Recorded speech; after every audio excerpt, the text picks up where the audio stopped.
It was a quiet spring morning in the little countryside village. The grass sparkled with dew, and the garden at the edge of town was just waking up to the golden rays of the sun.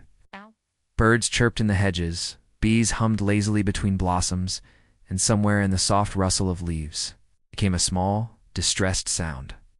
It was no louder than the squeak of a door hinge, but for Lila, an observant 8-year-old with curious eyes, it was enough to make her pause.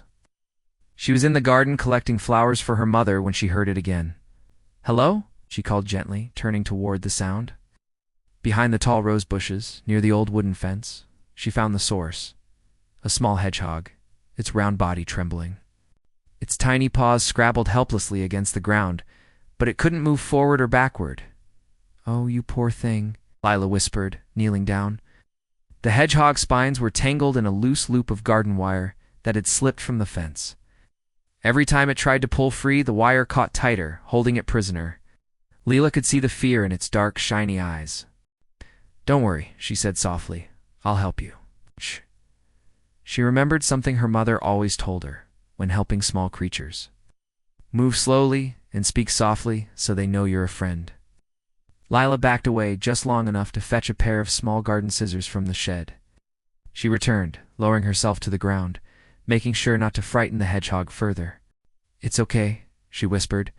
"I'm just going to cut the wire. You'll be free soon." The hedgehog froze, watching her.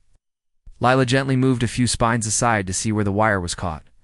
It was tricky work. The sharp spines pricked her hands more than once, but she didn't complain. Carefully, snip by snip, she cut away the twisted loops until only one last piece held tight. With one final snip, the wire sprang loose.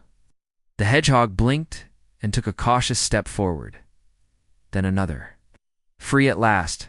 You did it," Lila said with a smile, setting the scissors aside. But the little creature didn't run away. Instead, it sniffed at her shoes, almost as if to say thank you. Lila giggled and reached into her pocket for the slice of apple she had been saving for herself. She placed it on the ground. The hedgehog sniffed again, then began nibbling, the tiny crunches making Lila's heart feel warm. "You're welcome," she said softly. "Just stay away from the fence, okay?"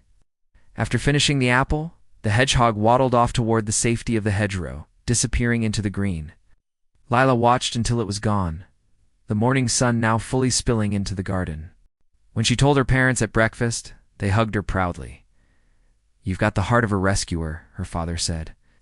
That night, as she lay in bed, Lila thought about the hedgehog, safe, free, and maybe telling its own family about the girl who had helped it. And she knew, deep down, that kindness, even to the smallest creature, always mattered. Moral: even the smallest act of kindness can mean the world to someone in need.